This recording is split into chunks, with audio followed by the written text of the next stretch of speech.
अस्सलाम वालेकुम बच्चों। बच्चे चैप्टर नंबर जो है वो हम 9 पढ़ रहे हैं। तो स्मार्ट सिलेबस के मुताबिक इससे पहले हमने पढ़ा आइडियल सॉल्यूशन और नॉन आइडियल सॉल्यूशन क्या होते हैं। उसके बाद बच्चे टॉपिक था रेयआउट लॉ, वो पढ़ा। तो उसके बाद जो है कह लें कि पेज नंबर जो है वो 265 से स्टार्ट हो रहा है सॉल्वेबिलिटी। तो ये हमारे सिलेबस के अंदर है। स्मार्ट सिलेबस के मुताबिक हम जो है वो सारे चैप्टर कह लेंगे उसकी स्टडी कर रहे हैं। तो आज का हमारा जो आर्टिकल है जिसके ऊपर जो है वो हम स्टडी करने जा रहे हैं वो है सॉल्वेबिलिटी, जिसका मतलब है हल पजीरी। तो ये बच्चे जो है वो काफी इंटरेस्टिंग सा कह लेंगे ये आर्टिकल है। तो ये एक दफा लॉन्ग क्वेश्चन भी पेपर में आ चुका है, तो आप इसको एज ए लॉन्ग भी तैयार करेंगे। देखते हैं क्या है ये सॉल्वेबिलिटी एंड सॉल्वेबिलिटी कर्व। सबसे पहले तो बच्चे हमको याद रखना होगा सॉल्वेबिलिटी क्या होती है। तो बच्चे सभी लोग जो है वो इस बारे में जानते हैं, लाइक डिसॉल्व लाइक। क्या मतलब इसका कि पोलर जो होंगे वो पोलर के अंदर सॉल्वेबल होंगे, जो नॉन पोलर होंगे वो बच्चे नॉन पोलर मॉलिक्यूल के अंदर जो है वो हल होंगे। जैसा कि सपोज कर लें वाटर है, वाटर के अंदर आपने ग्लूकोज डाल दिया, तो ग्लूकोज क्या करेगा, वाटर के अंदर हल हो जाएगा क्योंकि उसके अंदर हाइड्रोजन बॉन्डिंग है। वाटर के अंदर खुद एक हाइड्रोजन बॉन्डिंग है, वाटर भी पोलर वो भी पोलर, उसको जो है वो अपने अंदर क्या कर लेगा, डिसॉल्व कर लेगा। तो फिर क्वेश्चन आपसे शार्ट पूछा जा सकता है ग्लूकोज जो है वो कार्बन टेट्राक्लोराइड के अंदर डिसॉल्व क्यों नहीं होता, CCl4 के अंदर डिसॉल्व क्यों नहीं होता। मैं बात पेपर में पूछ लेता हूँ ये वाला। तो उसकी रीजन ये है कि बच्चे जो कार्बन टेट्राक्लोराइड है वो एक ऑर्गेनिक सॉल्वेंट है, वो नॉन पोलर है। तो ग्लूकोज क्या है, पोलर सॉल्वेंट के अंदर हल होता है क्योंकि इसके अंदर 5 OH ग्रुप होते हैं, उन्होंने ब्रेक होना होता है। और O और हाइड्रोजन, इसके दौरान में क्या होती है, हाइड्रोजन बॉन्डिंग। तो बच्चे अगर कोई पोलर मॉलिक्यूल होगा उसके अंदर डिसॉल्व होगा, अगर नॉन पोलर मॉलिक्यूल होगा तो उसके अंदर ऑर्गेनिक सॉल्वेंट होगा। तो ग्लूकोज जो है वाटर के अंदर सॉल्वेबल होता है, कार्बन टेट्राक्लोराइड के अंदर इनसॉल्वेबल। ऐसे NaCl है। अब हम देखते हैं सॉल्वेबिलिटी क्या है।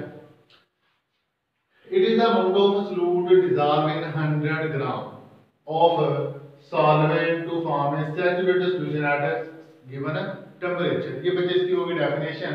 तो सोलूट वो मिकदार जो स्मॉल क्वांटिटी में हो, जो लार्ज क्वांटिटी में हो, उसको हम बोलते हैं सॉल्वेंट, और दोनों को अगर ऐड कर लें तो हमारे पास बन जाता है सॉल्यूशन।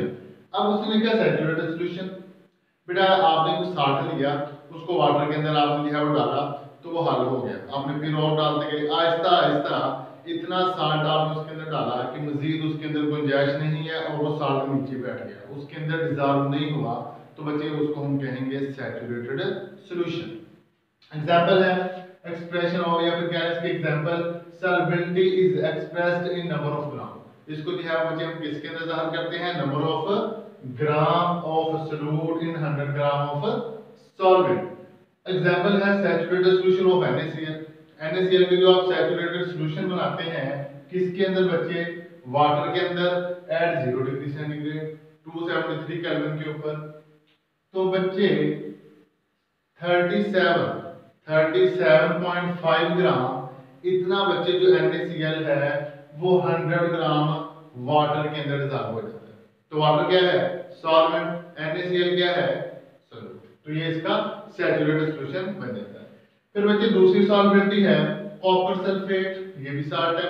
इसको आपने वाटर के अंदर डाला, वाटर कितना था 100 ग्राम, तो बच्चे ये कितना उसके अंदर जो है वो सॉल्वेबल होता है 14.3 ग्राम, ठीक है। या फिर आपने टेम्परेचर बढ़ा दिया, पहले 0 था तो आपने टेम्परेचर बच्चे उसका कर दिया 100 डिग्री सेंटीग्रेड, तो सॉल्वेबिलिटी भी बढ़ जाएगी।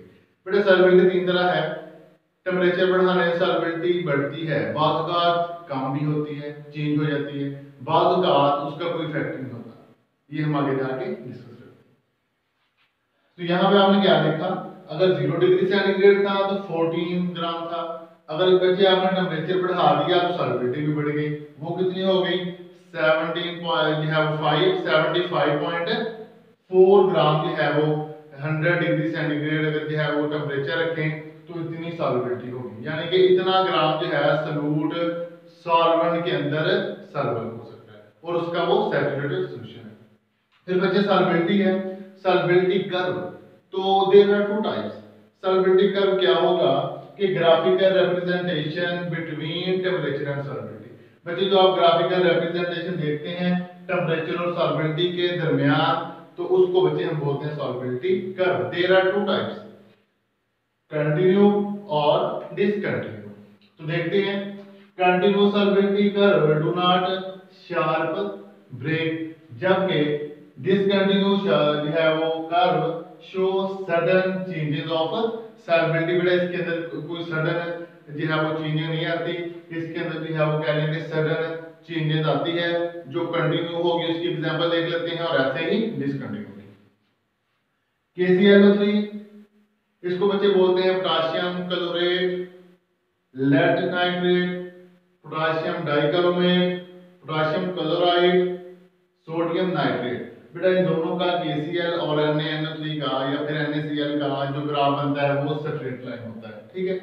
NaCl वेरी स्मॉल चेंज, बेटा NaCl के अंदर जो है वो चेंज नहीं आती, टेम्परेचर थोड़ा बहुत चेंज करने से भी, ये भी हम डिस्कस कर लेते हैं कि इसकी रीजन क्या है।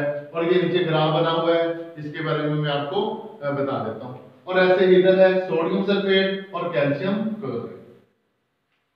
तो बच्चों कह रहे हैं कि आपके माइंड में आ जाता है हमें कैसे पता चलेगा कि वो कंटिन्यू सॉल्युबिलिटी कर्व बनाता है या डिसकंटिन्यू।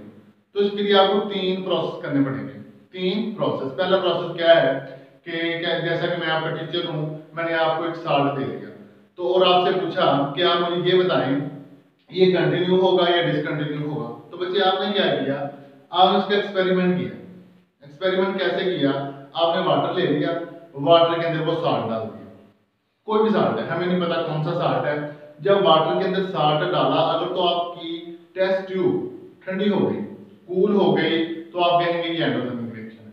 तो आपका जो टेम्परेचर था वो क्या हुआ, वो गिर गया, कम हो गया टेम्परेचर, ठीक है। तो जब बच्चे टेम्परेचर कम हुआ तो सॉल्युबिलिटी क्या हुई, इंक्रीज हो गई। तो उसके अंदर जो है वो KCl, NaNO3 और जो है वो क्या है पोटाशियम नाइट्रेट हो सकता है। तो उसका जो है वो ग्राफ आपके पास ये बनेगा, y एक्सिस के ऊपर सॉल्युबिलिटी इंक्रीज हो रही है और जबकि यहाँ पे टेम्परेचर इंक्रीज हो रहा है। तो ये बच्चे आपको मैंने क्या बताया, अगर तो टेस्ट ट्यूब हो जाए ठंडी साल्ट डालने के ऊपर, तो क्योंकि उसके अंदर होता है सलूट के जो आयंस होते हैं ना, उनके दरमियान अट्रैक्शन होती है, उसको तोड़ना पड़ता है। तो और वो क्या करते हैं, बाहर से एनर्जी लेके उसको जो है ब्रेकअप कर देते हैं। अगर NaCl आपने डाला है, NaCl अगर आपने वाटर के अंदर डाला है, तो बच्चे ये ऐसे रिएक्शन होते हैं, इनका कोई इफेक्ट नहीं होता। क्यों, ना तो बच्चे ये हीट इवॉल्व करते हैं और ना ही ये हीट जज़ब करते हैं। तो फिर NaCl क्या है, आप ये ना हो आप डेली लाइफ में कहें कि हम वाटर के अंदर NaCl डाल रहे हैं तो कोई इफेक्ट नहीं होता। बच्चे ना तो ये हीट जज़ब करता है और ना ही हीट खारिज करता है। तो फिर ऐसे जो आपके पास साल्ट होंगे उनका जो ग्राफ बनेगा वो स्ट्रेट लाइन बनेगा, ठीक है। फिर बच्चे आ जाते हैं हम सीजियम सल्फेट की तरफ। इसके अंदर एक एक्सेप्शनल केस है, वो क्या है बेटा, जब दो एग्जांपल याद माइंड में रख लें, एक तो सीजियम सल्फेट, एक लिथियम सल्फेट। लिथियम सल्फेट बच्चे ये ऐसे साल्ट है, अगर इसको वाटर के अंदर हम डालें, वाटर के अंदर ऐड करें, तो जो टेस्ट ट्यूब होती है वो गर्म हो जाती है। तो हमें क्या पता चलता है कि एक्सोथर्मिक रिएक्शन हुआ, इसके अंदर हीट रिलीज हुई है। तो बच्चे जब हीट वहां पे रिलीज होती है, सलूट की जो कह रहे हैं कि पार्टिकल की आपस में इंटरेक्शन होती है ना, वो कमजोर हो जाती है। क्यों, फिर सलूट और सॉल्वेंट की जो इंटरेक्शन होती है ना वो इंक्रीज हो जाती है। तो जब वो इंक्रीज हो जाती है तो आपके पास जब टेम्परेचर बढ़ा तो सॉल्युबिलिटी क्या होती है, डिक्रीज। तीन आपको बातें बताई ना, पहली क्या बात बताई कि सॉल्युबिलिटी इंक्रीज, टेम्परेचर डिक्रीज, फिर टेम्परेचर इंक्रीज सॉल्युबिलिटी उसके उलट हो जाएगी। फिर तीसरा पॉइंट ये बताया कि टेम्परेचर चेंज करने से कोई भी जो है वो इसके ऊपर इफेक्ट नहीं पड़ता। वो कौन सी एग्जांपल है, NaCl। फिर आगे डिसकंटिन्यू, उसके अंदर ये दो एग्जांपल रख लें, सोडियम सल्फेट और कैल्शियम क्लोराइड। बट इसके साथ वाटर ऑफ क्रिस्टलाइजेशन आएगा जैसा कि ये है। तो बच्चे जैसे जैसे टेम्परेचर बढ़ाते जाएंगे तो ये देख लें इसके सडन एक्सपेंशन है। यहाँ पे 6 वाटर के मॉलिक्यूल हैं, ठीक है, यहाँ पे 4 हो गया, टेम्परेचर इंक्रीज हुआ, और यहाँ पे कम रह गया। क्योंकि यहाँ पे क्या होगा, वाटर जब आप टेम्परेचर को इंक्रीज करेंगे तो आपके पास क्या होगा कि वहां से वाटर जो है वो एवपोरेट होगा, तो फिर आपके पास साल्ट बचता जाएगा, ठीक है। जैसे कि हम कहते हैं नहीं, डाइल्यूट और कंसंट्रेटेड सॉल्यूशन। तो अगर तो सॉल्यूट कम है सॉल्वेंट ज्यादा है तो हमारे पास क्या होता है, हम कहते हैं डाइल्यूशन बहुत ज्यादा है। फिर हम कहते हैं कि अगर वाटर वहां से इवेपोरेट होता जा रहा है, सॉल्वेंट को आप निकालते जा रहे हैं तो सॉल्यूट ज्यादा होता जा रहा है, फिर वो सॉल्यूशन क्या बनता जा रहा है, कंसंट्रेटेड। तो ये बच्चे जो है वो कह रहे हैं, दो एग्जाम्पल इसकी याद कर लें और ये वाला जो है वो ग्राफ आप माइंड में रख लें। तो मैंने तीन आपको जो है वो टाइप्स बता दी कंटिन्यू के अंदर कौन कौन सी हैं। सीजियम का एक्सेप्शनल केस है, इसके अंदर क्या होता है कि जब आप साल्ट डालते हैं टेस्ट ट्यूब, माइंड में रख लें डेली लाइफ के अंदर, अगर तो टेस्ट ट्यूब के अंदर आपने कोई साल्ट डाला तो वो हो गई कूल, एंडोथर्मिक रिएक्शन, ठीक है। तो एंडो के बारे में आपको पता है क्या होते हैं। अगर बच्चे एक्सोथर्मिक है, एक्सोथर्मिक, तो फिर आप लोग जो है बात माइंड में रख लें, जब होगा एक्सोथर्मिक रिएक्शन तो आपकी जो टेस्ट ट्यूब होगी वो हॉट हो जाएगी। जब टेस्ट ट्यूब गर्म होगी आप कहेंगे एक्सोथर्मिक रिएक्शन हुआ, अगर बच्चे वो हो जाए कूल तो आप कहेंगे एंडोथर्मिक रिएक्शन हुआ। तो ये बच्चे जो है एज ए लॉन्ग पेपर में आ जाता है, शॉर्ट भी काफी इंपॉर्टेंट है, तो इसको सभी बच्चे जो है वो याद करेंगे। और ये एग्जाम्पल जो लिखी है ये वाली आप लोग जो है इसको कह देंगे अच्छे से याद कर लें। ठीक है बच्चे, अल्लाह हाफिज।